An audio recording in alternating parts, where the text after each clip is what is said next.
Hey everybody, this is Rydo and we're back to another recording of Hearthstone. Today is Wednesday, December 19th, and Activision Blizzard, Hearthstone in general, has adopted a new crazy policy in which they've just decided to nerf cards, announce these nerfs, and implement these nerfs in a very abrupt fashion. It seems like I heard talk of these nerfs yesterday for the first time, and they are here. Not waiting until a month has happened, not waiting until after an expansion is really played out completely. They're just gonna do it and be a much more proactive balancer of the game. I'm not sure if this is going to be a good thing or a bad thing for Hearthstone in general. In a lot of ways, it might just be one of many actions that Activision Blizzard is just kind of doing to try and maintain as many people playing as possible and maintain Hearthstone, with Heroes of the Storm basically being abandoned and not a lot of new games to replace Activision Blizzard's lineup being super successful. It seems like Hearthstone very possibly could be the next one on the chopping block. But I mean, it'll just go into maintenance mode like every other game that they've made. Treasure Masters on the chat saying nerf! Exclamation mark, exclamation mark, exclamation mark. Like, in the end, I would say I disagree with this idea. I think, particularly if Hearthstone is really going into like a maintenance mode, go the other direction. Go Yu-Gi-Oh style. Put in some Exodia pieces. Let's get crazy. Let's get wild. Let's make it so it's totally unfair and totally crazy and totally random. Nerfs always suited the esports, the live streamers, and I'm not sure that Kripparrian or Disguised Toast or Trump or any of those streamers are going to be able to maintain and grow Hearthstone anymore. Now that Fortnite's been out and a success for a long time, the kids have moved on. As for these actual nerfs, I believe this has been lowered 1 mana, would be my assumption as to why it's green, and it gives your weapon lifesteal this turn. I believe Leeching Poison before gave your weapon lifesteal period. This Wild Growth has been bumped up, and hasn't it been bumped up like recently already?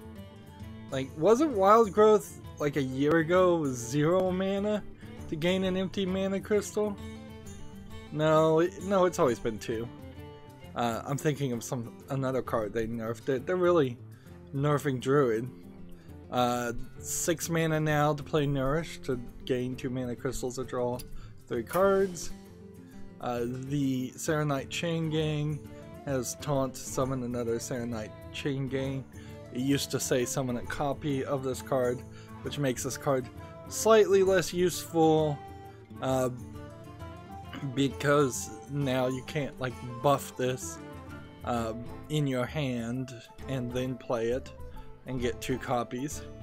And then this card moves it out of the, according to Kripparrian, it moves it out of Odd Paladin, where it was before, and makes Odd Paladin, which was the #1 ranked deck, out.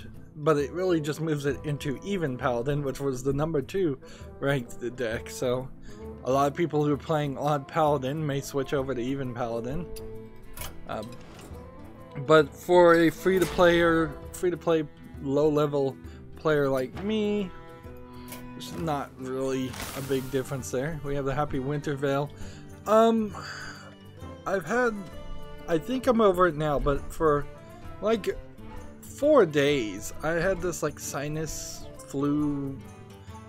migraine pressure, and I've never had migraines before, but it like pressure in my forehead, which I'm calling migraines, but probably isn't actually migraines at all.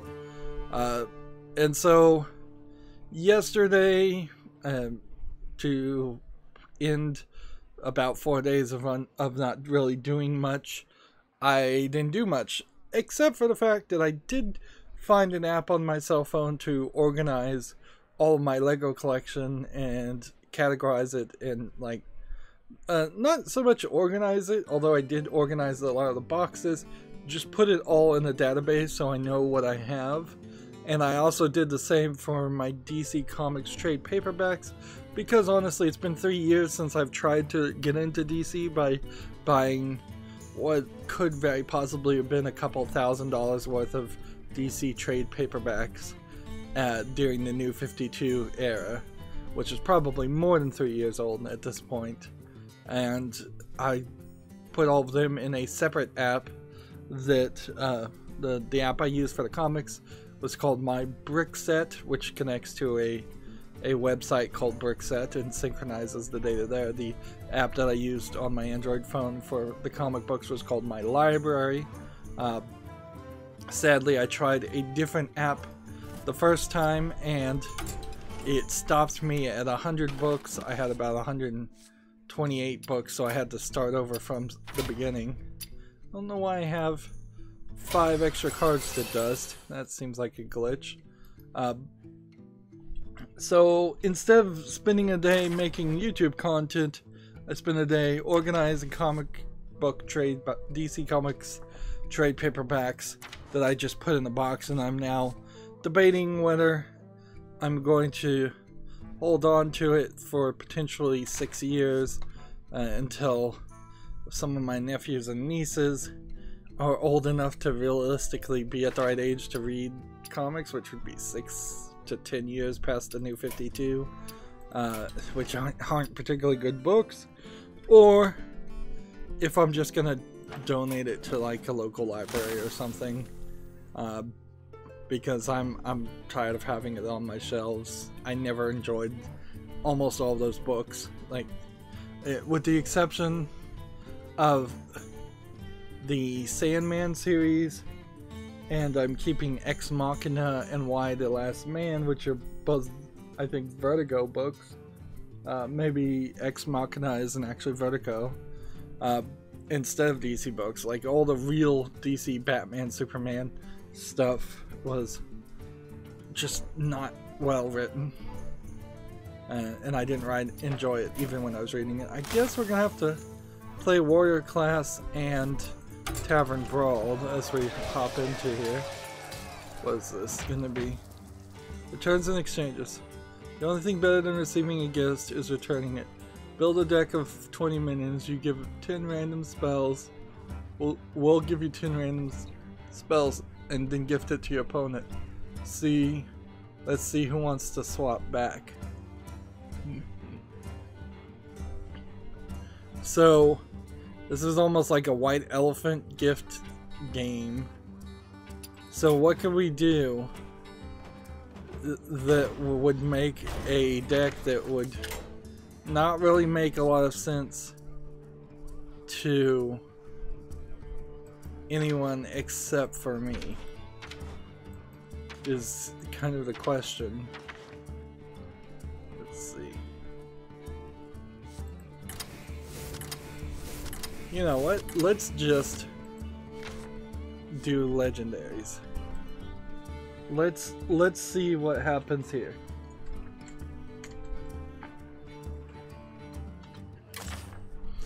I'm gonna just give him 20 straight up legendaries of high value starting at the end, and the joke will be you keep these legendaries and you won't be able to play them for quite a while, and they won't really help you much.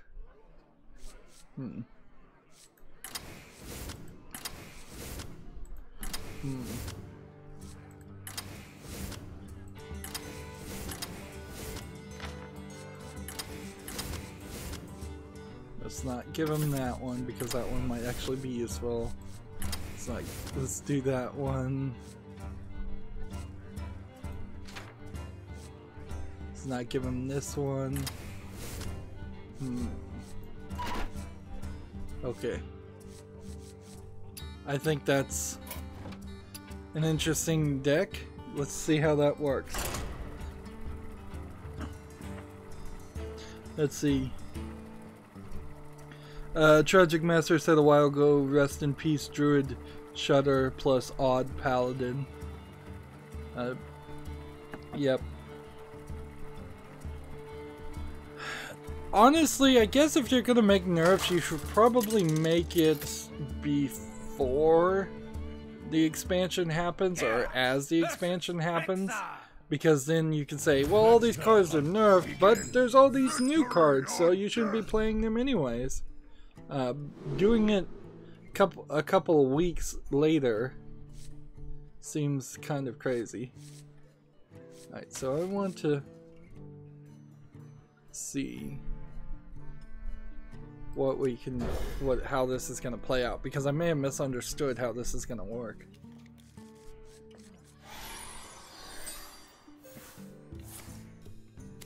Gift your deck to your opponent, include a gift receipt. Refresh your mana crystal, swap decks with your opponent, and destroy their gift receipt. So, what I have is spells. I want to save myself 2 damage, sure.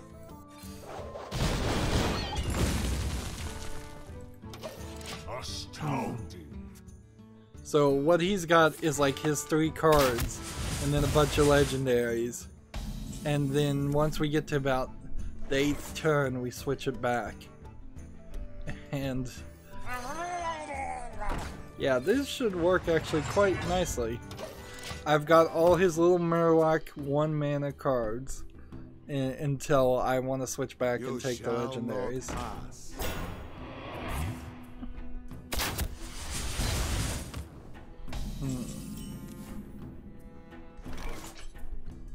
Let's see. Give a beast +2/+2. Don't want to play a coin right now? Sure. Let's draw his deck low.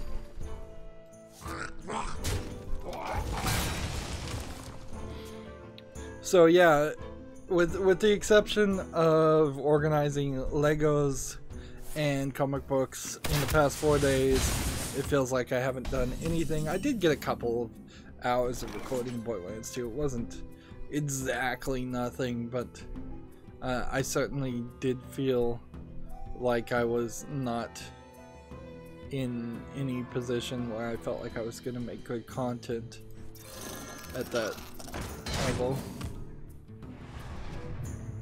So, here's the thing, he can either use the gift receipt now and swap our decks back, or he can wait and draw a couple more legendaries for whatever use that's going to be.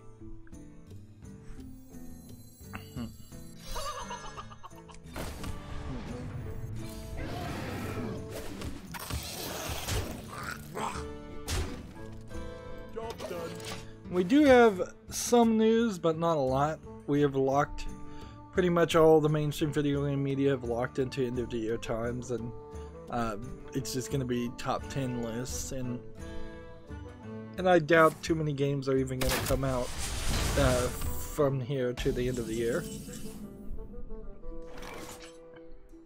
Alright. So we're getting a little bit dangerous at this point, but I think we can do this.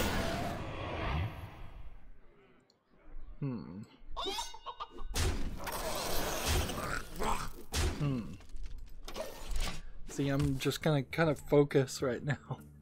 We're just gonna do a straight tavern brawl game.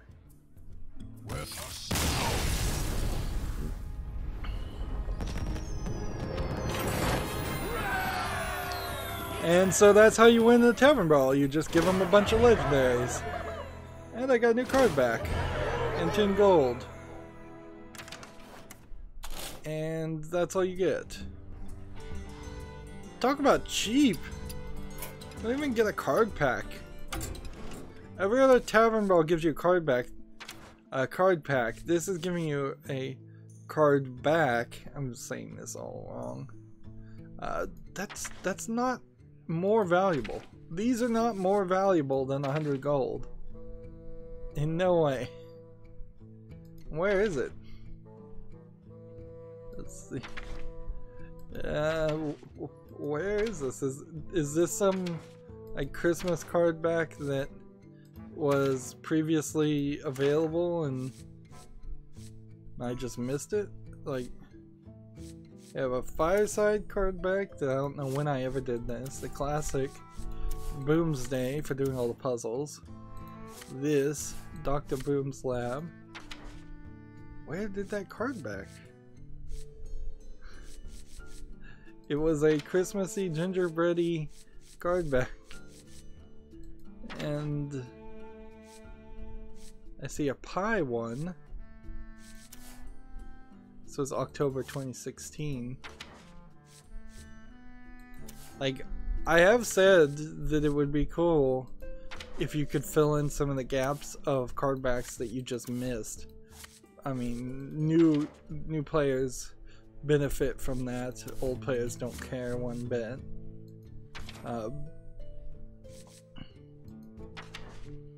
Where is it? Like, maybe it didn't unlock?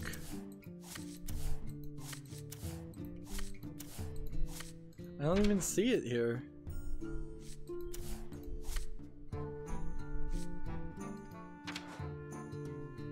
Let's just come back out. Tavern Brawl.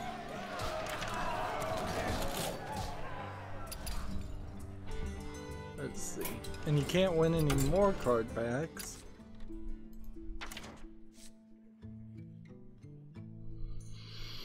Let's go into crafting mode, I guess, and include uncraftable items, I guess.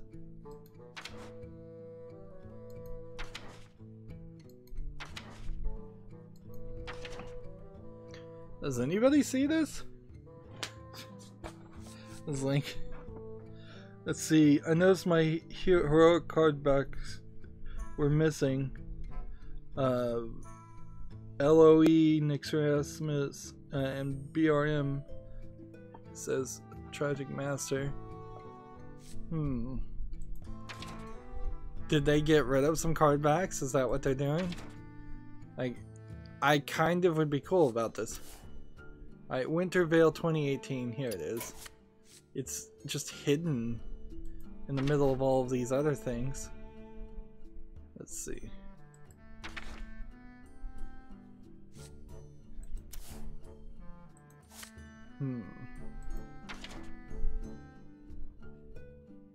So he's saying Nixeramus?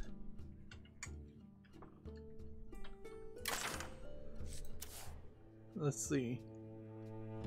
Acquired for achievement rank 20, July 20th. So you can heroic Nixeramus. I never did that. Interesting. Well, I see it, or I think I'm seeing it. League of Explorers, I guess, might be the other one.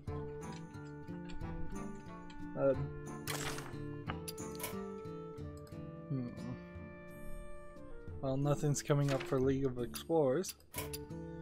I don't have time for this, though. Maybe they are getting rid of some card backs. I don't know why they'd give new card backs and then get rid of them.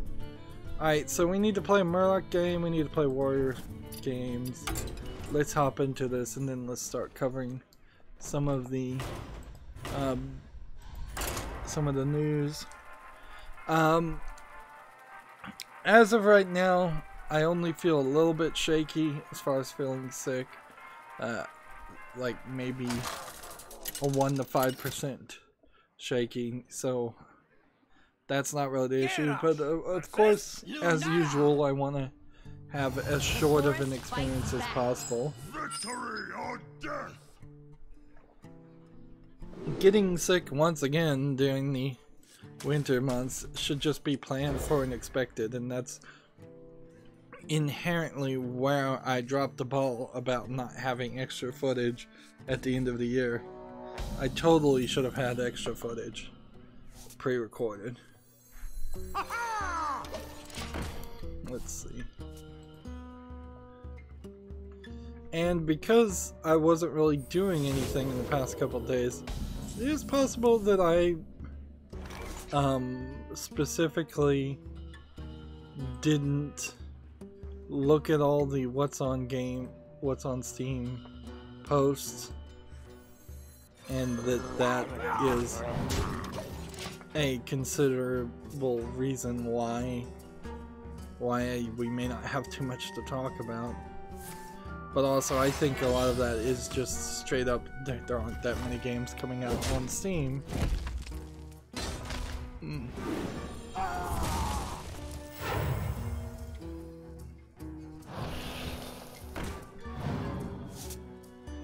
I got an announcement on YouTube saying that we may notice a significant reduction in subscriptions.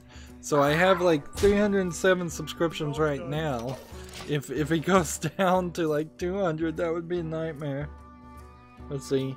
Judging Master says might be a bug. I know I have the card backs, but they show up in the collection as gray or type missing in the search bar. I almost certainly would assume it's a bug.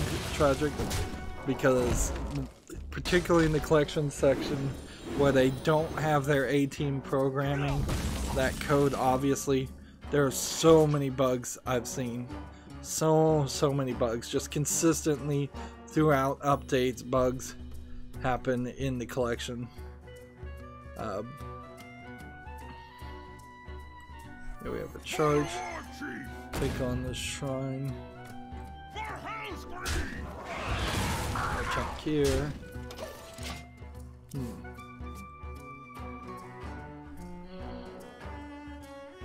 Yeah, I'm scrolling down my Twitter feed just a little bit to see if there was anything amazingly new. Don't think there's too much. I see your weakness. I do have a decent amount of stuff to talk about. 2 hours ago, games starting with the letter R for the end of the 2018 Steam wishlist cleanup aired. There's also, YouTube is announcing another bug affecting real-time analytics as far as how many views you're getting per minute or so. Not that that really would affect a small-time YouTuber like me. I've noticed Nightbot has finally started doing what I wanted it to do, which is just basically flood the chat with posts and messages to bring up interaction and get more people watching. As a YouTube content creator, this is one of those things where I'd like to see some results and some feedback on. Is as kids now and adults are getting out of work and school, is it possible I'll see some extra views? It seems like December hasn't been a great month for views in general, just because I think people are busy. I think people get busy doing other things in the Thanksgiving to New Year time period. And maybe for the last week of December, that might grow a little bit, but it probably won't counteract the lower views. I should have hit this guy. Oops.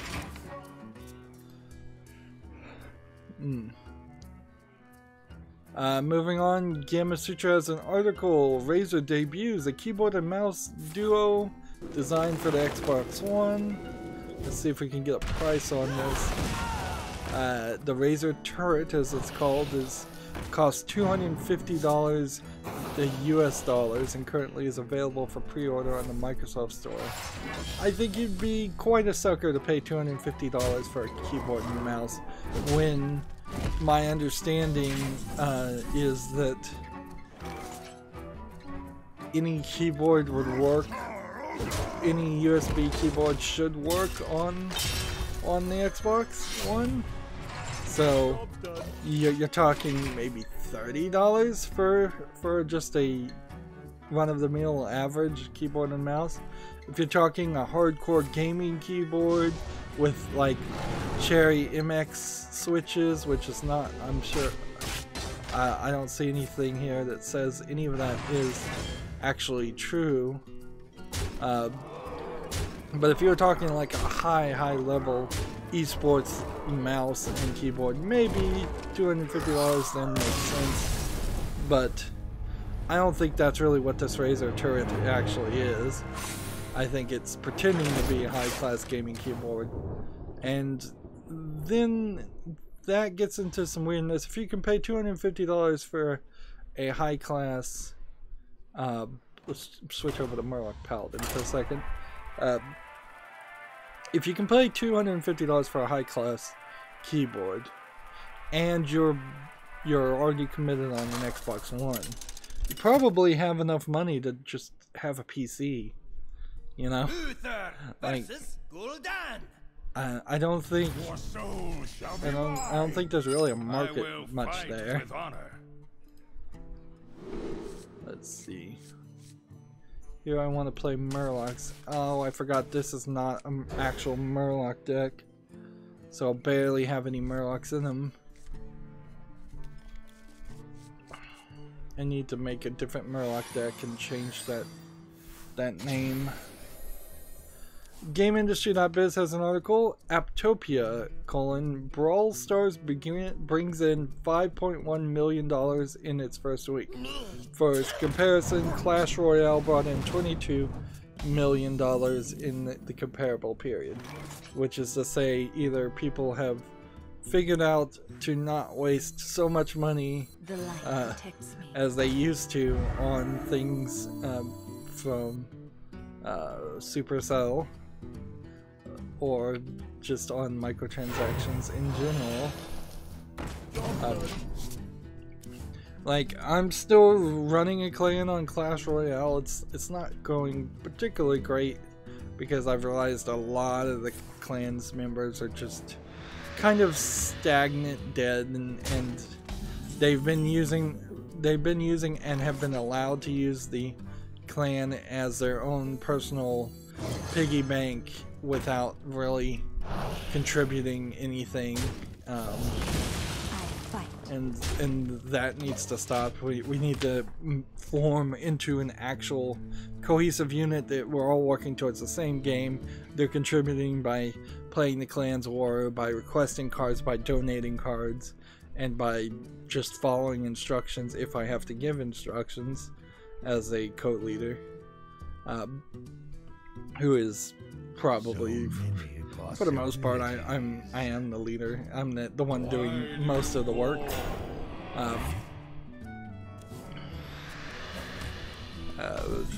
But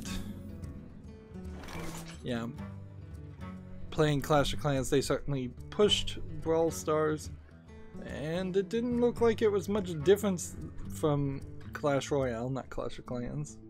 So I don't know why anyone would specifically want to play that one game.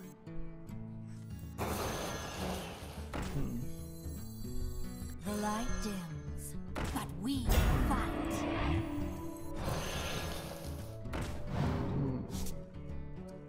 I guess we'll have to do this then.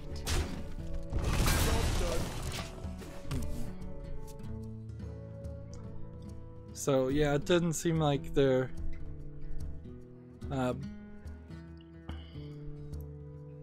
didn't seem like it succeeded very well. It didn't look like it was very different, frankly, from Clash Royale. I don't see why it couldn't have just been a different mode in Clash Royale to keep more people playing Clash Royale, which to me makes more sense.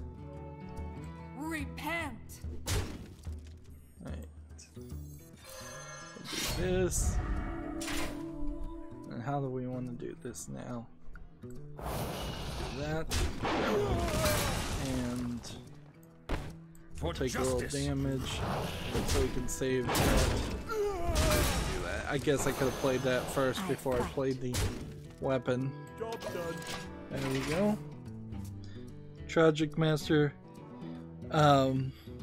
Suggestion for new deck name: 99% Murgle free. Tragic Master is real good about thinking of interesting deck names, but unfortunately I'm too stupid to remember what's actually in the cards. So for this deck name, I probably just need to put Paladin. Divine Shield Paladin or something like that. That's what it really is. Yeah, Shield Paladin is the right name for this. I like the suggestion. I just would not remember what's actually in the deck if I did that. I fight. Let's hit that, and then for justice. That, and then I mean we could do this. And keep everything alive. I don't know why I need to keep everything alive, but that's what I chose to do. Let's see. So we have a game on Steam called Uncharted Waters Online, which looks like it's a pirate MMO. It says it's a free-to-play action-adventure RPG.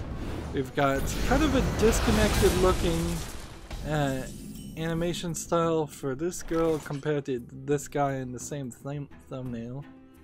It looks a little asset flippy, it looks a little lack of polished. It's a free-to-play game, and free-to-play games tend to be that way. Well, seems like you go all over the place. And pirates and snow and Egypt or Middle East. And this is like the only characters you can see.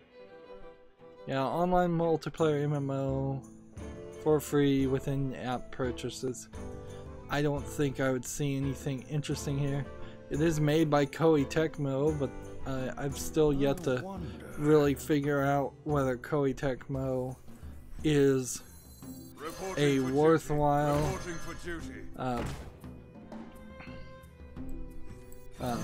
company, or whether it's just one of the Japanese companies that on occasion makes bad things. I guess my paladin is gold because he's summoning golden versions of paladins, which then kind of sucks that this guy doesn't return golden versions of paladins. Like, you could certainly program it to run a check.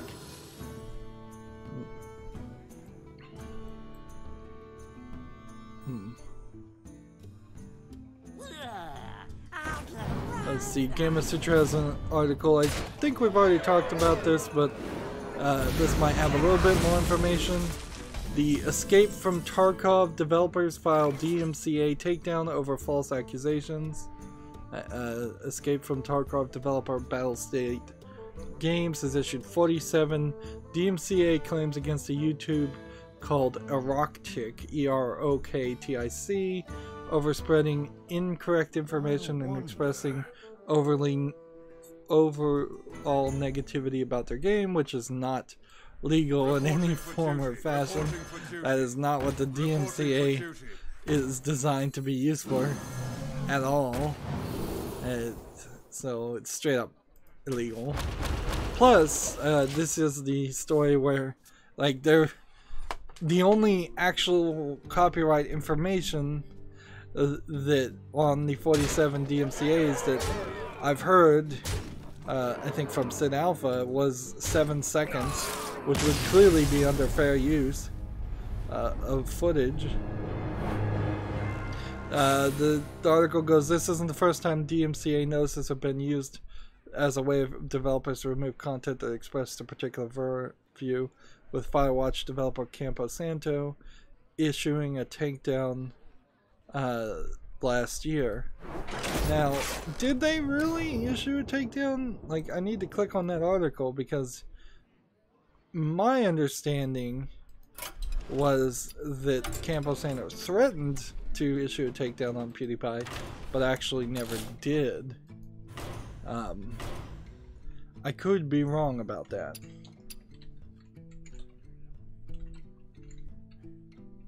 Alright, Shield Paladin, new name.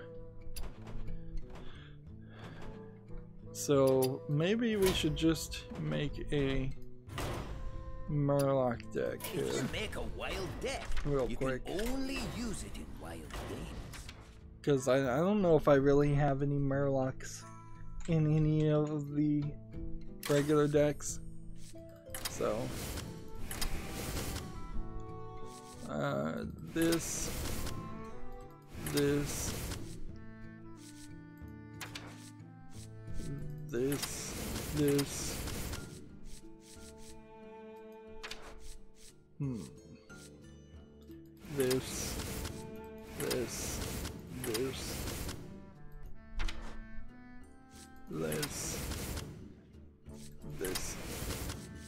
this is actually a pretty good card. Discover Murloc, give some health on the Murloc,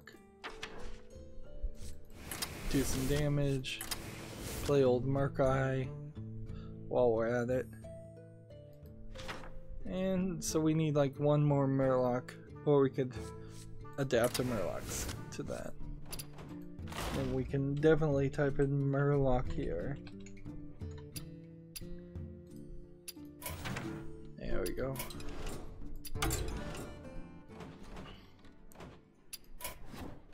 Let's hop in here, might as well play around. The article from Gamasutra continues. As reported by Polygon, Battlestate Games claims they had no other choice but to file a takedown against Erotic for reportedly uploading inaccurate video claiming that user information, including passwords and personal information, had been leaked from the company database. So first of all, that's if it is true that a credible false claim has been made against your company, your only resource is to sue them for libel or slander. You do not and cannot use the Digital Millennium Copyright Act to silence somebody. The studio claims that this misinformation was damaging the company. The reason why we acted so strong and so quick is that we had to stop the misinformation about the data leak, which I think it wasn't misinformation, it seems to me. You could have asked for a retraction, certainly. Like, any news reporter would at least consider it. If the right way most companies would handle something like this is, hey, you got some information wrong, let's talk about it, and ask for like a retraction at that point, or correction.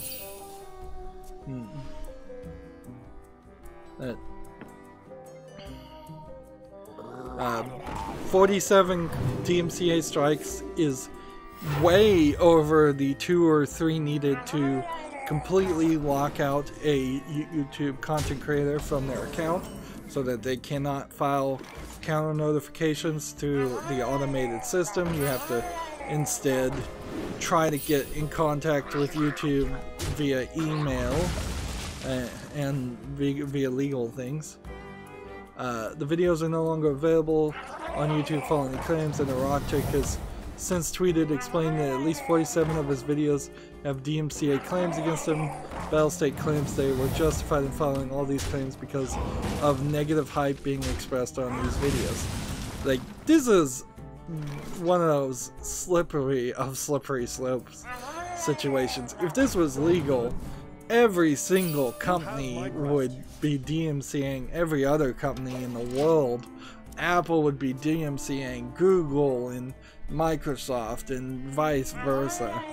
Tesla would be DMCAing all the other car companies. Let's see. However, it's worth noting that Battlestate knew only 2 of Erotic's videos contained rumors of a security breach.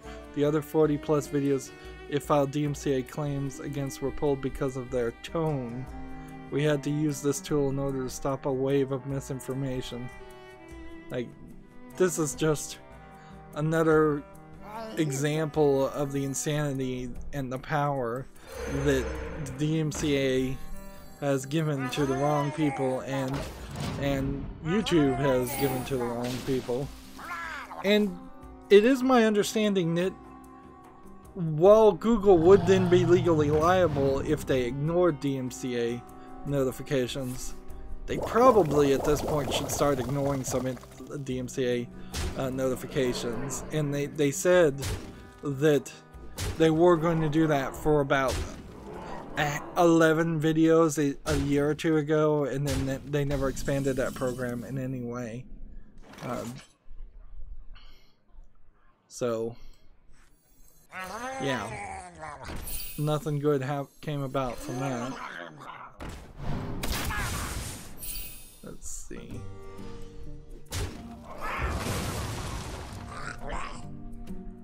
Who can we kill to try to save my bacon? Nobody. Going forward, rather than issuing DMCA claims in the future, the Battlestate representatives said they will employ more traditional lawsuits for things like defamation instead.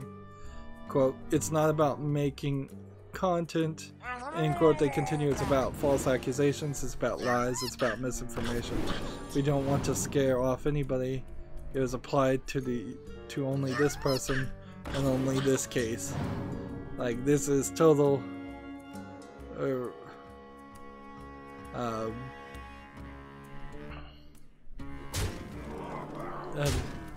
this is just like the worst way to handle something like this, and also it's just straight up illegal. Also, it's not going to get people on your side. You would have to be really, really foolish, in my opinion, to think that the Battlestate Games is in the right, and that Escape from Tarkov is some kind of game that you would want to play, or at this point. Like, this is another dirty dev, to use Sid Alpha's phrase, and this is another case of a developer that I'm going to have to now go onto Steam and ignore all of their games, just in case some of them are on the wish list, because I will never cover anything ever again, or I guess I probably haven't at this point, but I will never cover anything from Battlestate Games. And no content creator should ever cover anything from Battlestate Games at all. Like, anybody that uses DMCA to take down criticism should get a 100% blacklist from all content creators, because they're going to come after you next. Converting stored energy. Let's see.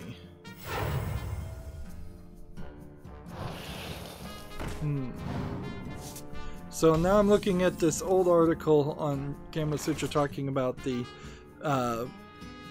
PewDiePie DMCA threat that Campo Santo made.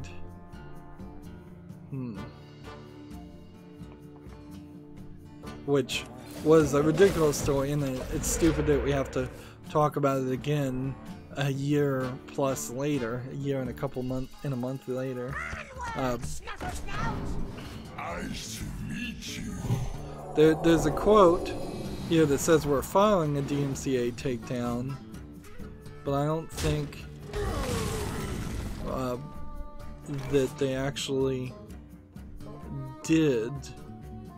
See, I think this is actually wrong. I'm not sure that they actually did, but they threatened to, and that's good enough for me. You know, if you're gonna threaten a DMCA takedown on somebody's video because they said something you don't agree with in a completely different video, that's not the DMCA. Again.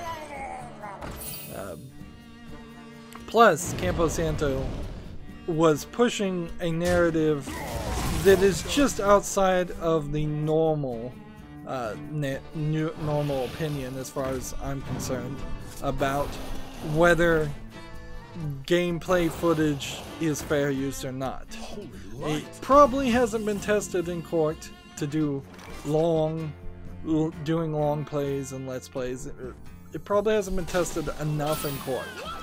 But I would say as long as you're constantly adding something to it and talking, it probably is fair use. The idea that you could only use brief 1 second or 30-second clips of games and then you have to cut to some other footage or the person talking's face, that's just not in line with the way the world is these days. It's not how big mainstream video game reviewers do it. Giant Bombs have their quick looks that are in no way quick. It would be so CBS is clearly feels that as long as they're talking over it, they can do their quick looks. Most people have something like that, and inherently there is this idea in legal law about what is better for society, and it is better for society, in my opinion, to let a growing and thriving industry of streamers exist over protecting the copyright of single video game companies' game, which they're already making plenty of money there.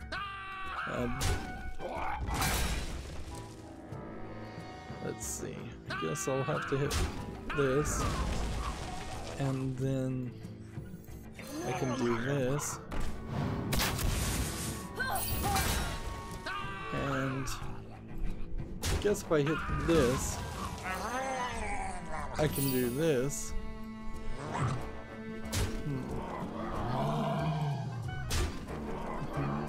Maybe I should have cleared the board a little bit more.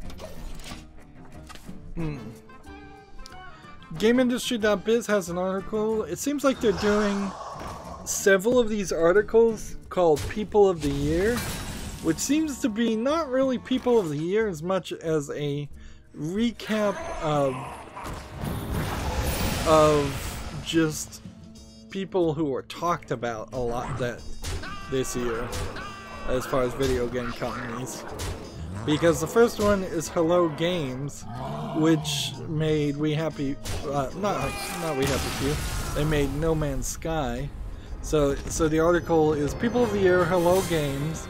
After criticism, setback, investigations, and PR nightmares, the creators of No Man's Sky emerged this year to an optimistic future. I would argue you can be optimistic if you want, but I don't think that Hello Games is really in great shape, and I don't think No Man's Sky is ever going to be a game worth playing. And so this really just feels like they're doing a whole series of recap articles, and so I really don't care to go back and look at old news articles about games, game companies that happened this year. But I'll mention the title, I suppose. Speaking of copyright in the previous conversation, at this point, no less than 3 people are trying to sue Epic for stealing their dance moves. According to Giant Bomb, who has an employee who worked on a dancing game, the case law has been already kind of stated and sorted out that while you could copyright a full dance, like a full choreographed event So, for instance, in my mind, I'm thinking you could probably choreograph the Nutcracker Suite and copyright the choreography for the Nutcracker Suite. You could probably choreograph one song in the Nutcracker Suite and all the dancing there. You could probably copyright all the dancing and choreography for one character in one song in the Nutcracker Suite, but that would be several minutes of dancing. But the law seems to be that you can't do just in a few seconds of dance moves. That is too short. That's too. It's not unique enough.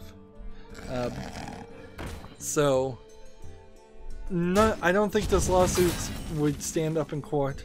That's pretty obviously not the goal, to take it to a court case. The goal is to make a big enough stink to get Epic to just pay them some money. But yeah. And like one of the characters, one of the actors that's suing them, it was the actor that played Carlton in Fresh Prince of Bel-Air that did the Carlton dance, but he did it on Fresh Prince of Bel-Air, so it probably is copyright not of that actor, but copywritten by the creators of the show. So, and that would also be the same for the guy who did the dance on Scrubs. So, yeah, there's definitely a lot of flaws in this as far as a case goes. Now, Leonard French is the YouTube copyright lawyer. He did kind of have a slightly different opinion about it, but I just don't think he's as well informed as far as dance moves being copyrightable, would be my guess, because he thought that there was a case there, and this isn't inherently judges.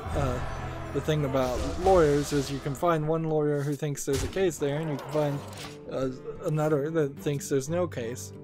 Personally, I don't think that there's a case here for that. What it would have to be is it really would have to be a significant amount of choreographed movement.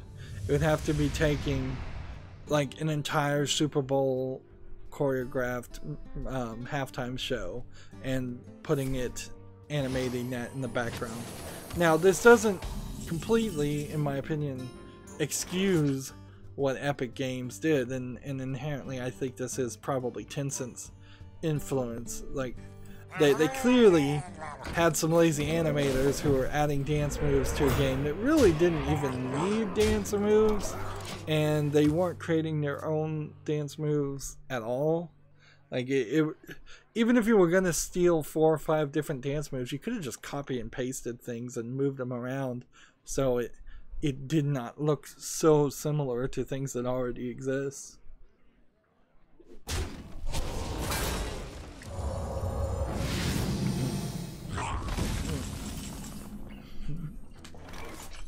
I had a thought about PUBG, like, with Steam and Sony's continued growing distaste for characters in schoolgirl outfits. Like, the game PUBG, PlayerUnknown's Battlegrounds, is based on a Japanese movie series, I think, or TV series called Battle Royale.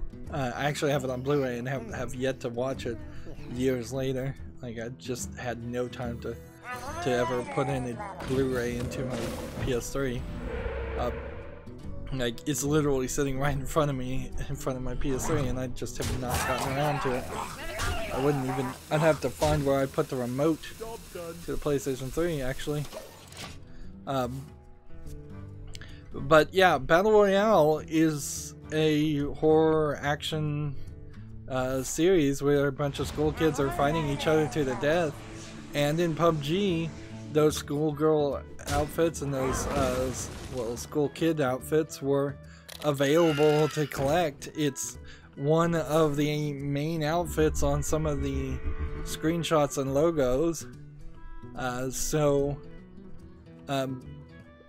If I was a real opinion columnist, I certainly could go through a significant number of Western games that have school settings and school outfits and see and point out that they are not falling under the same level of scrutiny that the Japanese and Eastern games are. And yes, Sony has censored at the very least a screenshot of one of the latest Neptunia games, which showed the pantsuit / underwear of one of the characters. They just cropped it out. One of the games from P-Cubed, in an effort to avoid being censored, has decided to change it from being a game set in a school to now it's an academy. I don't know what the difference really would be there in most people's minds. So, and of course they're removing any mention of any ages whatsoever in one of their games. So yeah, that story continues to happen, and we've gotten no real response from Steam. I kind of get why Steam wouldn't want to respond right now. They're trying to do their end of the year winter sale. Arguably, if I was a little bit more of a hardcore free speech advocate, I might argue that now would be the time for everybody to not buy anything on Steam at all. Just like a full-on ban of purchasing games until they stop the censorship or admit to the censorship and give clear, well-explained reasons and guidelines. Because that's really... I could have won here. Could have won in that turn, certainly. Really, the minimum of what they need to do is just give guidelines. Just say, look, this is it. They need to not be anti-Asian about the way they're doing things. And it really does boil down to an anti-Asian opinion, in my opinion. Because this is literally their culture. This is literally 90% of all the visual novels that they've been making. You've been okay with it up until this point, and now you're specifically not okay with it, and you're holding different games to different standards.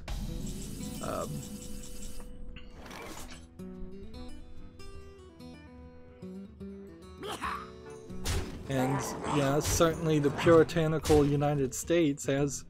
We have been anti-other cultures in the past, particularly with our prudishness. We've been anti-European, certainly. Let's hit this. And then hit this.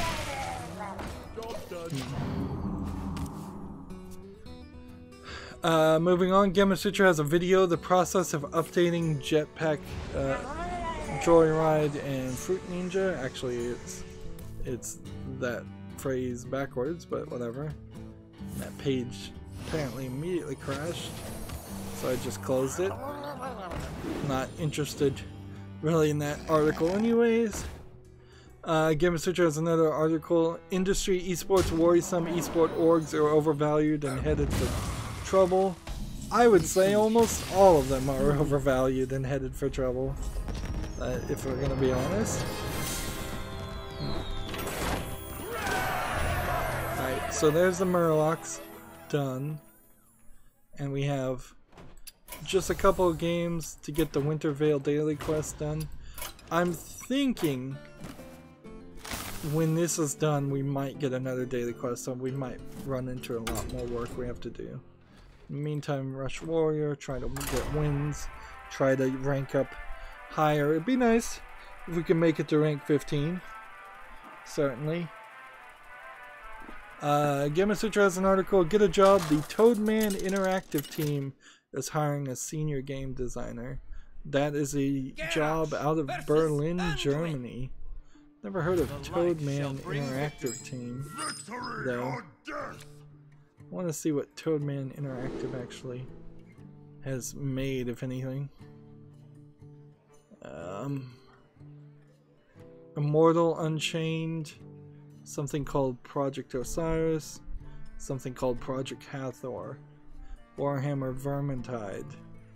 They've made before Dead Island 2, Autodesk Education, Escape from Dead Island, and Stardoll Stylista. I don't know if I would want to do business with people who worked on Autodesk. Autodesk is a drafting software that is industry standard, or at least it was when I was taking that 1 year of drafting class I took. Incredibly powerful, but incredibly confusing and complicated as it was laid out too, and not particularly kind. It was definitely like Adobe and Adobe Photoshop, where the software is extremely expensive and they make a lot of money by tricking young ambitious students into buying student versions of their software, which are slightly cheaper but still way overpriced, particularly in a world where nobody really has to pay for any software.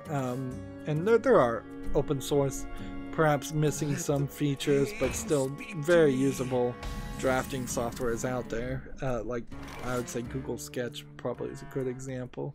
I could be wrong about it. But the industry standard certainly is Autodesk. But yeah, they're heavy in the DRM, heavy into charging quite a lot. This Toadman Interactive website is showing something that looks like it might be a Two Humans / God of War trailer. Immortal Unchained. It might be interesting. I'm surprised I haven't heard more about it. There's something else I was thinking about, though. Now I've forgotten what I was gonna say. Oh, to counteract what I just said about not spending money on Steam, which, let's face it, I still plan on spending $300 probably on the Steam sale, unless it just has like no trading cards and no real reason to spend money, which would be nice because then I could save up and try and get a new video card, which I'd like to get instead. I did buy Myst 3 and Myst 4 to complete my Myst collection on Steam, because it was on sale this week, which tells me it's probably not going to be on any bigger sale next week. People would be upset about that, rightfully so. So yeah, I bought that, spent about $17–18 on the 2 games. So you're paying like $8 for very old games that are unique and kind of an exception, though. And so now it is really just a matter of finding some time to play Myst 3 and squeeze it in there in the time slot for however many however many videos I'll be releasing going forward. I'm not sure how many that will really be. Job's done. Moving on, GameIndustry.biz has an article. Gameloft acquires Fresh Planet, Song Pop publisher, to operate as a Gameloft studio under the current CEO. So I don't know what Song Pop is. Fresh Planet is responsible for both Song Pop and Song Pop 2. Apparently the Song Pop 2 has been downloaded over 100 million times. Well, I guess there's nothing else really to say about that. Like,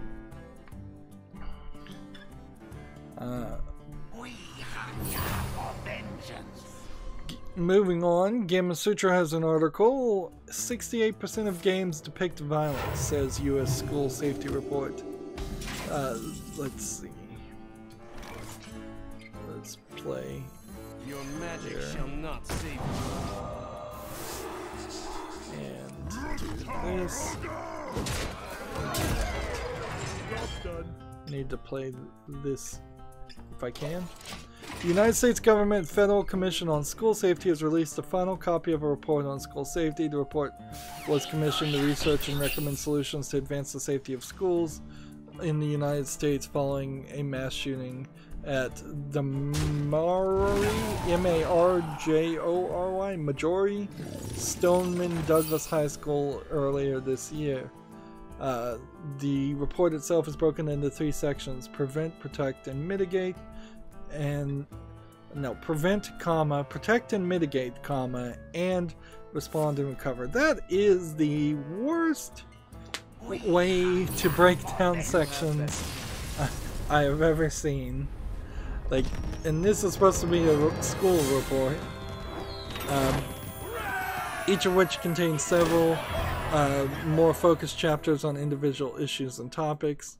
And of course, you gotta blame the video games for school shootings, even though there's really never been any realistic, real, like, correlation to that at all. Other than positive correlations of, oh yeah, people who play violent video games actually are less violent. Most of the time. Except for people who were psychos to begin with. Let's see. Video games, along with music, movies, music, television, social media, books, and graphic novels are covered in Chapter 7 of the section on prevention under violent, quote, violent entertainment and rating systems. Like, this is almost certainly one of these articles where a lot of lobbying by the NRA has been done to just cover up the fact and muddy the issue about guns are just too easy for kids and other people who shouldn't have guns to access. It's just that simple. And it's also in part an effort by the government itself to cover up the fact that they have done nothing for decades to address mental health. And frankly, if they just had a single payer healthcare system that included mental health coverage and like mandatory mental counselor sessions once a year, then that would be a lot better than doing anything else. Right now in the United States, people are terrified to see or talk to psychologists because they're afraid, rightfully so in some instances, that they will be incarcerated into mental asylums, which aren't very good, and charged tens of thousands of dollars to have the privilege to be incarcerated in this mental asylum, all because of the fact that insurance and health insurance is so messed up. But to get away from my own editorializing this, according to one study in the report cited in the report, which I'd like to see this study, but honestly, it doesn't really matter. Roughly 68% of video games depict violence in some way. That number, to me, and this is going to be the shocking response to this, is amazingly hopeful and good sounding. It's really, really good. Because had you asked me yesterday how many video games depict violence in any sort, I would have told you the number was 90%. It is just the default in almost all forms of entertainment. It is the default in television. I would say probably 90% of all television shows depict violence in some sort. Also, particularly if you're like talking television, even if you're talking something like that is a situational comedy, where like Seinfeld, I'm fairly certain that there was at least one Seinfeld episode where like one of the characters gets punched in the eye or something, so that would fall under depicting violence for the entirety of the series, even though it may have only happened in one episode. So the amount of violence here is certainly not getting mentioned. But when you think about video games, you've got puzzle games and card games and some small things that don't have violence. Like Portal depicts violence in a small way. Yeah, I would say it does. And Portal's a platforming puzzle game. Super Mario Brothers definitely depicts violence. Like Plague Inc. kinda depicts violence, depending on how much violence is it depicting or implied. Maybe in Plague Inc.'s case. But yeah, I'm very, very surprised the number is only 68%. This is compared, the article continues, this is compared from the same study, 90% of movies and 60% of TV shows. Okay, I guess I could say that maybe I'm talking about primetime TV with violence. I suppose if you throw in a lot of game shows and cooking shows and cartoons, but let's face it, a lot of the cartoons do depict violence too. Maybe you could get it down to 60% of TV shows, but I think that number is way off. Like maybe they're throwing in all the porn, but even a lot of the porn would depict violence. So like, yeah, I don't know how you get 60%. And then this number is completely laughable. 15% of music videos depict violence. Have you heard the lyrics of most rap videos?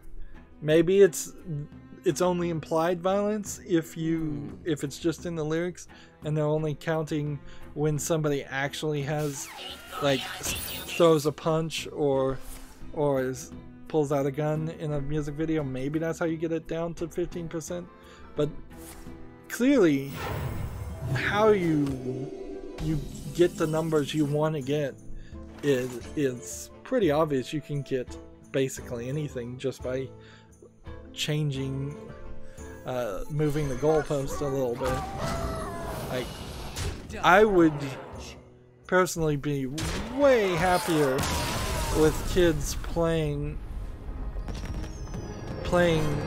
slightly violent games like Smash Brothers, which, I mean, that's all violence, over repeating rap music that have violent lyrics to it, or pop music that have violent lyrics to it. The article continues, quote, children have 24/7 access to multiple forms of entertainment at their fingertips.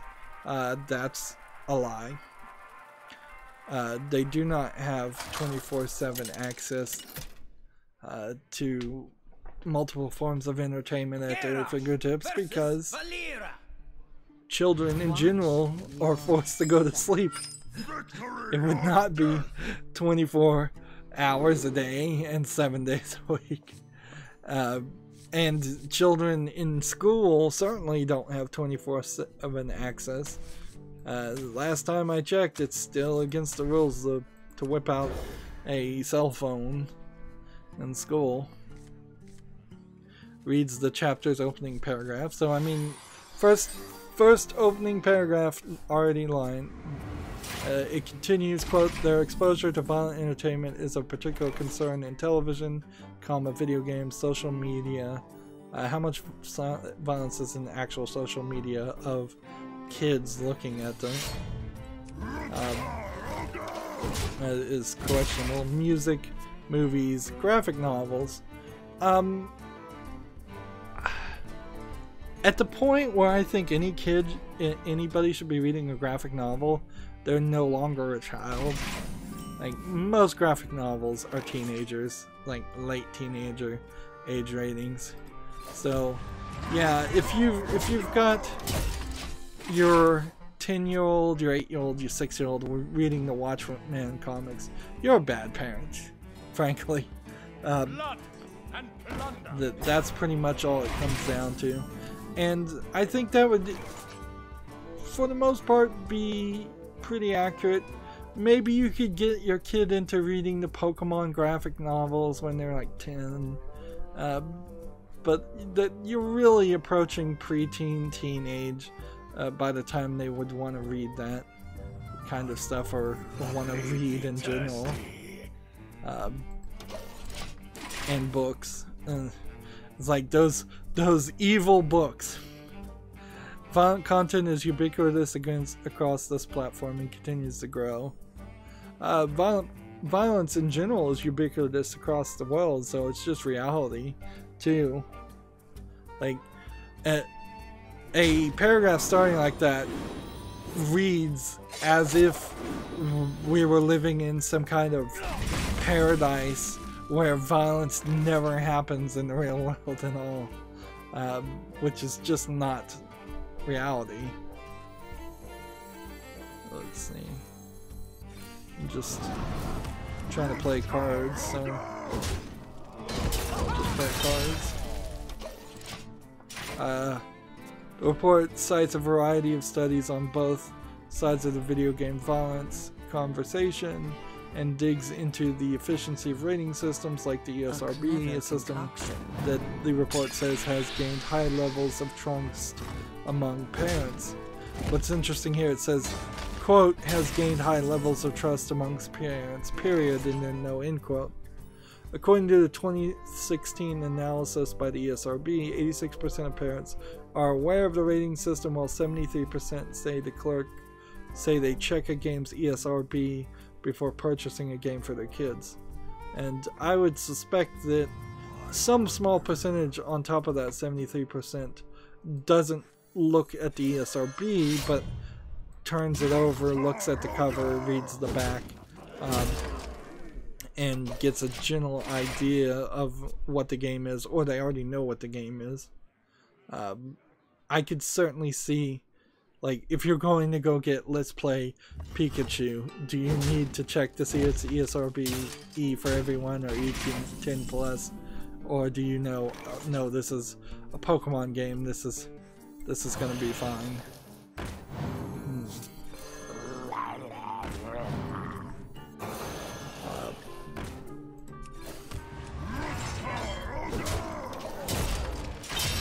Still, at the close of the chapter, the Federal Commission on School Safety recommends that, quote, all of self-regulators should renew and improve policies to ensure access to content is limited to age-appropriate consumers, end quote, while also recommending that education agencies and school leadership should focus on strengthening internet safety measures at school.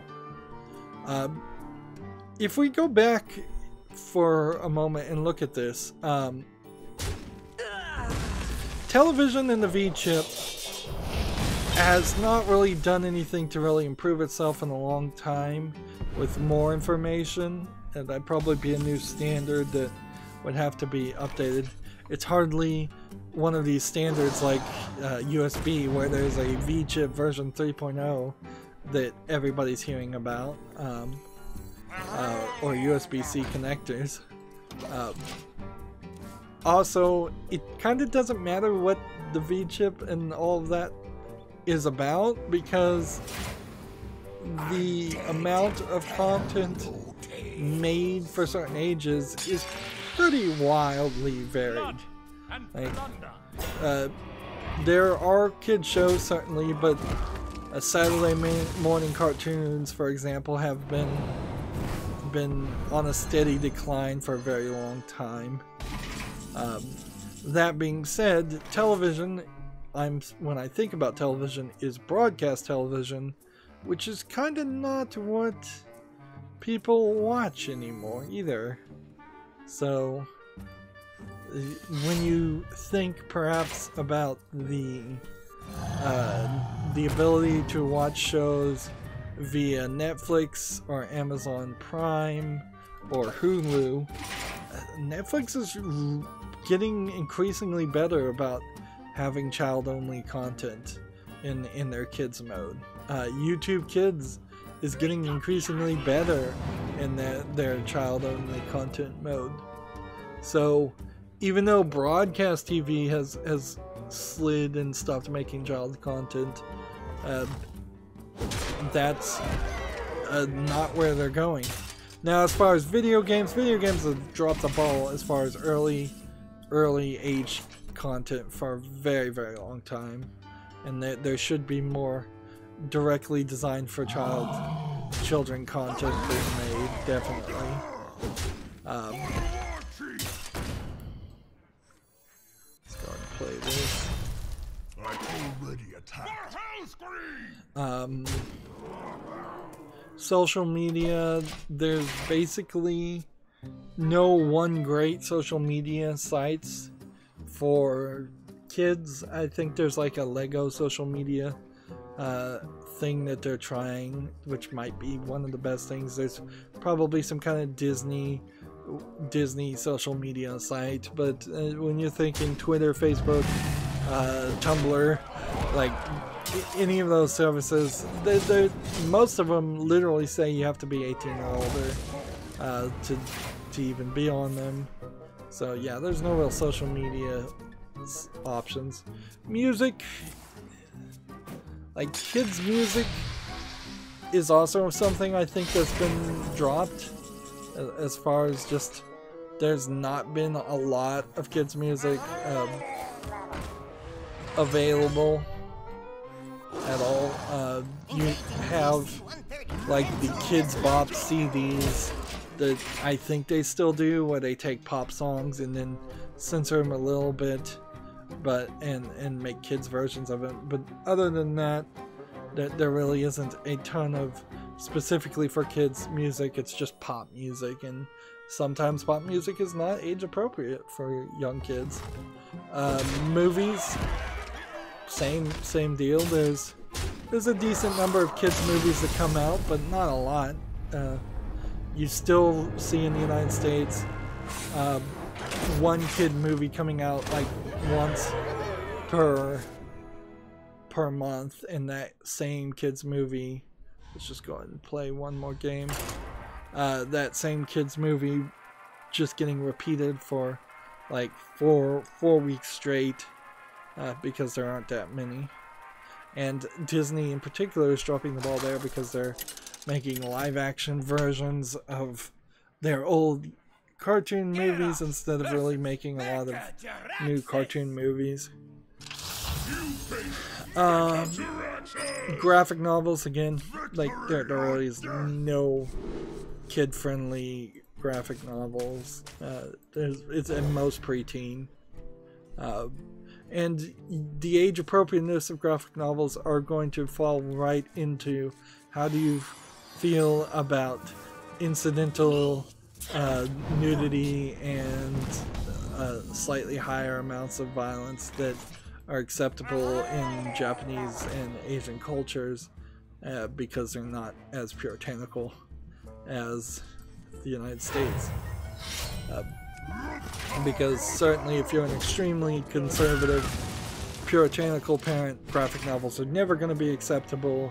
If you're more of a liberal, progressive parent, you're not going to mind if a kid sees a drawing of a boob here and there, which literally will probably just be like a single pixel dot on black and white drawing.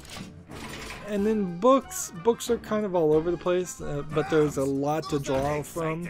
Like there's a lot of old books that are kid friendly, and so there's more books in existence that you can find than is reasonable that one child would be able to read throughout their childhood. So as far as new books coming out, they're usually teeny bopper stories too, like Divergent and some of the older ones that I don't even know what's popular nowadays. Maze Runner, Divergent is about the most newest ones I've heard of, and those are all more teen focused than young childhood focused.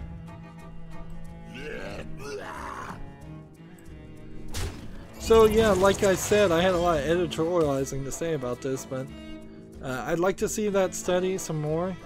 But the general way it's getting reported from Game of Sutra, 68% of games depict violence.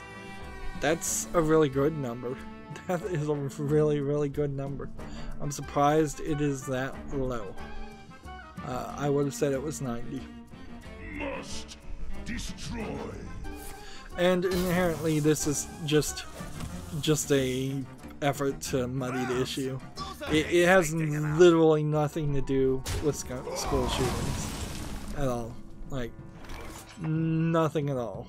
And people keep bringing this up as a way of changing the subject, but it's important, particularly when you're debating and arguing people who are intellectually dishonest, which this is what this is, to hold people to task and point out this is BS. And sometimes it's as easy as just saying that this is BS. This has nothing to do with the increase of violence in school shootings. The increase in violence in general in the United States has to do with the lack of mental health care, the lack of a good economy for the lower class. There is no middle class in the United States.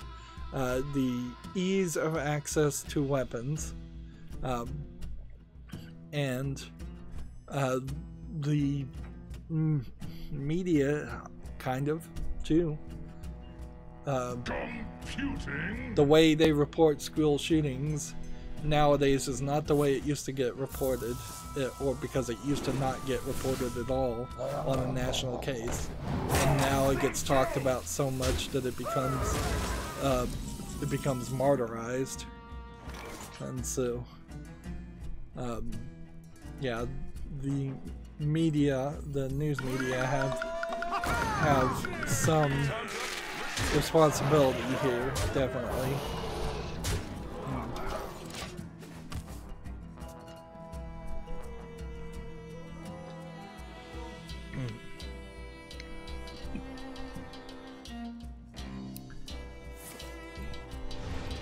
At some point I need to break up this episode, I imagine.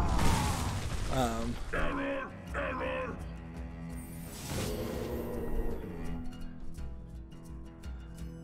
So, what is the irony level, I suppose, is the question now, because I'm going to have to talk about a game on Steam that is, of course, a VR shooter. Is that too ironic, or is that just the right level of irony? Let's see, stealth, so I can do 2, taunt, so I could do 5. Let's do taunt. So we have this game on Steam called Dead Moon Revenge on Phobos, which is, I'm sure, one of these stand in one place shooter games. No, doesn't seem like you actually stand in one place. This actually looks like it's animated somewhat decently for, I'd almost call it like a Doom clone. Let's see if we can see some gameplay. You're actually moving kind of awkwardly in a decently animated, although dark screenshot syndrome environment. There's blood and guns everywhere. Like, what's the age rating on something like this? This should be mature, definitely. Requires VR, it's $12.99. Yeah, M17 plus. Mature, but ESRB. I guess I have to put this one on the fall list, though. That literally is a good enough looking VR game to at least give it some consideration.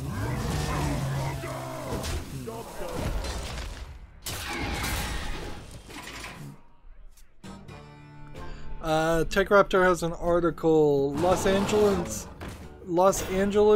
Valiant announces a partnership with St. Jude's to raise $500,000. Let's see. Valiant. Los Angeles Valiant is one of 2 Overwatch League teams represented by the City of Angels. Okay, that's what I thought. It was some esports team working together for a charity. Alright, fair enough. Sounds like a good idea. Good PR. I always am increasingly trying to keep an eye on how much money people want to raise. For instance, Rhett and Link from Good Mystical Morning were raising, I think it was like 200,000, then they bumped it up to 300,000, and they haven't met that goal yet for something like St. Jude's. May actually have been St. Jude's, and Google was going to match that 300,000. So, like, the fact that Los Angeles Valiant as an esports team thinks it can raise $500,000 when some of the most popular, some of the biggest YouTubers can only do like half of that, is an interesting thought, certainly. But I guess it also depends on where the money is actually coming, because if Los Angeles Valiant, as an Overwatch esports player, is getting people to donate monies to go to tournaments where it's more reasonable that every person that went to that tournament would pay like $100 a ticket, and maybe $50 of that would go to the charity. Yeah, that seems a lot more doable than having people donate through a donate button on YouTube, because people clicking on that donate button are not probably giving more than $5, $10, $20 a donation. Yeah, if you're giving $50 off of a $100 ticket to charity, then you would only need 100,000 people to go to one tournament or multiple tournaments. That seems pretty doable.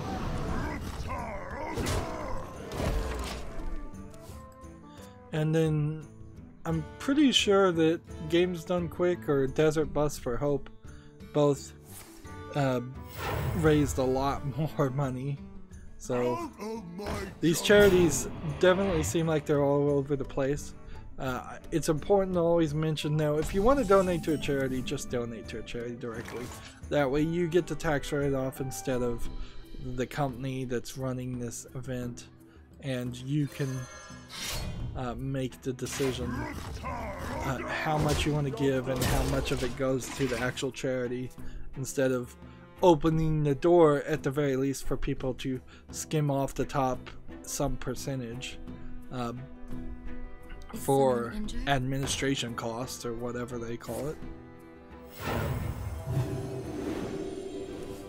Hearthstone has a article on their website called Arena Updates December 19th, 2018.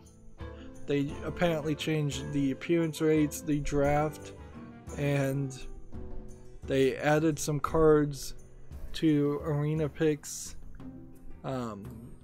As somebody who doesn't play arena and doesn't really feel like he would want to play arena anytime soon,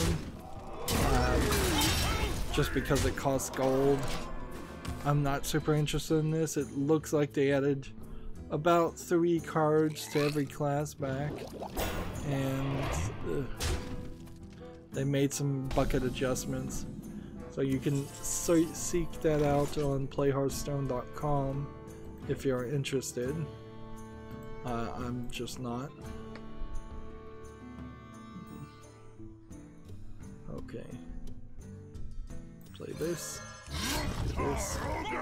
Do this. There we go. GameIndustry.biz has an article, Evil Genius Founder Unites Esports Agencies to Form PopDog.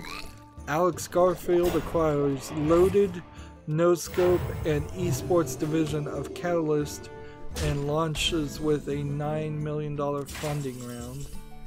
So, yeah. More people trying to get into esports. Meanwhile, the news report just a couple days ago was, oh, Heroes of the Storm is getting shut down because, or the esports part of Heroes of the Storm are not being funded by Activision Blizzard anymore. Esports being a dangerous career field to attempt to get into, but probably better than trying to get into just being a content creator or Twitch streamer. It's easier and lower cost at the beginning to be a content creator, but in the end you're very possibly going to spend a lot of effort to accomplish very little. If my experience is typical for people trying to break in at this point. TechRaptor has an article, the Steam Awards 2018 nominees announced. The Steam Winter Sale begins tomorrow, December 20th. So, let's read this. Steam Awards 2018 Game of the Year. And I did not like the categories at all as they were described. I mentioned this when I made that special video going through them. And I theoretically should make a special video covering the sale and saying what's on sale tomorrow. So that'll be the plan. I don't know if I'll actually do it. I still have yet to even put up the videos of the solo adventure for Hearthstone, and I still have yet to actually win on the solo adventure of Hearthstone.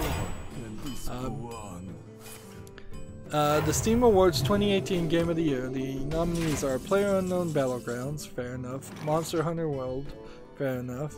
Kingdom Come Deliverance, Hitman 2, and Assassin's Creed Odyssey. Now, at this point, I don't remember what I picked as far as Game of the Year, but I certainly think I would have considered Monster Hunter World, but I don't remember what I picked. I'd have to go watch my own videos, and who has time for that? VR Game of the Year, the nominees are Elder Scrolls Skyrim VR, which I don't think came out this year. VR Chat, I've never heard of. Beat Saber, which probably should win. Fallout 4 VR, which definitely shouldn't win.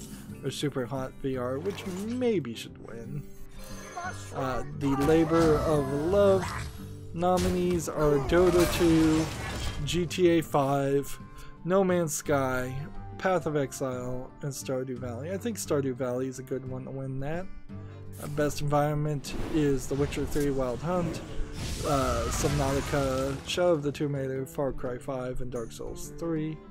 I think Witcher 3 might be a good one there, but I don't think Witcher 3 came out this year. Far Cry 5 also a good one. The Better With Friends nominees are Counter-Strike Global Offensive, Tom Clancy Rainbow Six Siege, Payday 2, Dead by Daylight, and Overcooked 2. I would say, who deserves to win that? Like, none of them do. Overcooked 2, maybe. I think CSGO would probably win that. The best alternate history nominees are Wolfenstein 2: The New Colossus, Assassin's Creed Odyssey, Heart of Iron 4, Sid Meier's Civilization 6, and Fallout 4, which maybe Wolfenstein 2 deserves that, or maybe Odyssey deserves that. I imagine Odyssey will work. Most fun with a machine nominations are Euro Truck Simulator 2, Rocket League, Nier Automata, Factoria, and Space Engineers. I could see Nier Automata being the winner there. Like, and then they threw in a category that we did not vote on, I'm fairly certain, called Best Developer. And the options are CD Projekt Red, which will probably win, Ubisoft, Bethesda, I don't think either one of them would win, Rockstar, I don't think they should win, but they might, Digital Extremes Limited, never heard of it, so I don't know what they made, Square Enix definitely shouldn't win, Capcom shouldn't win, Paradox Interactive, don't know what they made either, so no, Bandai Namco, no, and Clay. See, like, almost everything except for CD Projekt Red on that list has major problems with the company, so there's just not a good reason to want to vote for any of them. Voting for the Steam Awards 2018 will commence December 20th, 2018. This date also happens to be the start date of the winter Steam Winter Sale. One key change has been made for this year's award. Valve has excluded themselves from the Best Developer category. Ironically, this is one of the rare instances in recent memory when they've actually released the game, Artifact, to be precise. I think, though, if they had kept them inside that category, they still would have lost and been embarrassed, because Artifact is not satisfying people. Let's see.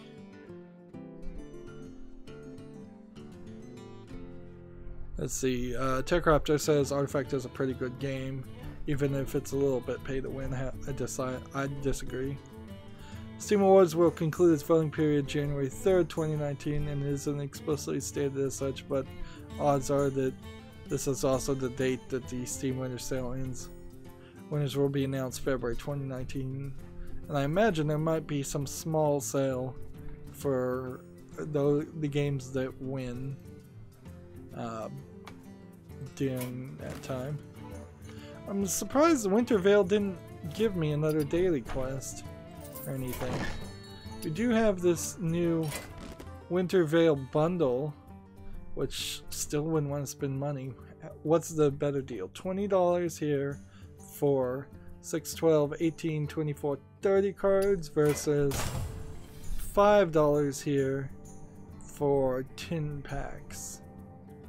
So $5, 15, 30. Well, if you could buy this 3 times, you would be at a better position. Although at this point, I don't know if like this would actually help me. This would give me a lot of dust though, because you get a random classic dragon legendary minion, and since I have a complete classic collection, all of these potentially would be good. The old card packs are still available though. Like, I'm a little surprised that that's where we are. I'll know I was on the 2 packs.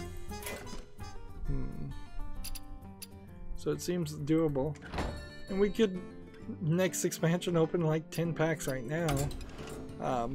We'll of course want to save those for the next expansion. See what we get here. In general, we're looking for cards that are missing, and goldens and legendaries, like just to get as much dust as possible for any duplicates. as for this expansion, wasn't a lot of cards that I totally felt like it was horrible that I didn't get them.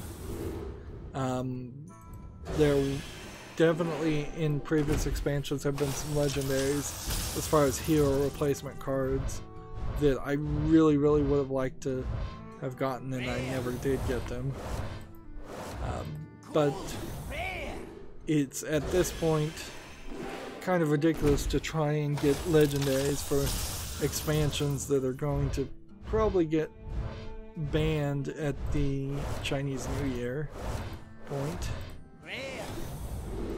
So yeah, just a collection of cards. The Disenchant. So I opened 4 packs, that would have been 16. Why do I have 18 cards? 4 packs times 5 would have been 20, so yeah, if I can do the math right, that explains these 2 new cards. And I bet only one of them is actually new, because this is just going to get turned to dust, because I'm not going to hold on to any gold ones, and so only one of those 4 packs was even new. Let's see.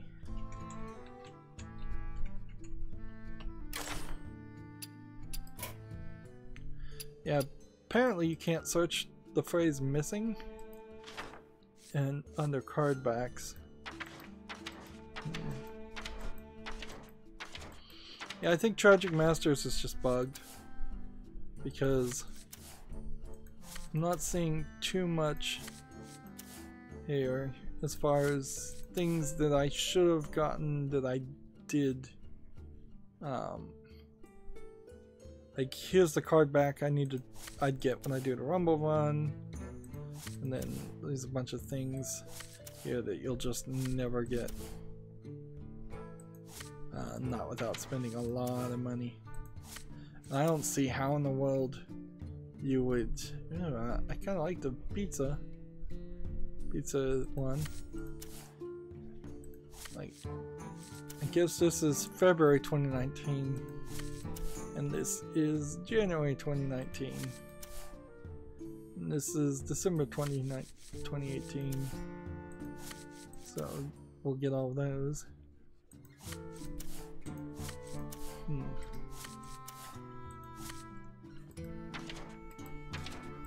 Yeah, I could not imagine myself spending the extra money at this point. Now that Hearthstone feels like it is over its peak and it's going to be a downslide or maybe a slow plateau at best from this point. I can't imagine spending money to unlock these characters for what little that gives you. Anyways, we've gone almost an hour and 50 minutes. So this is a good point to break up. We need to go over to the European account and get at least 2 things done. And then we need to move over to the Asian account and get at least 2 things done. And I'm not sure I have enough to talk about, but maybe we do, maybe we don't. That's going to be it for this recording. As always, I ask you to like, share, subscribe, comment, and watch every second of my videos. If you want to friend or follow me on any social media sites, there's a whole bunch of links down below in the description box. Thank you for watching. Have a good evening.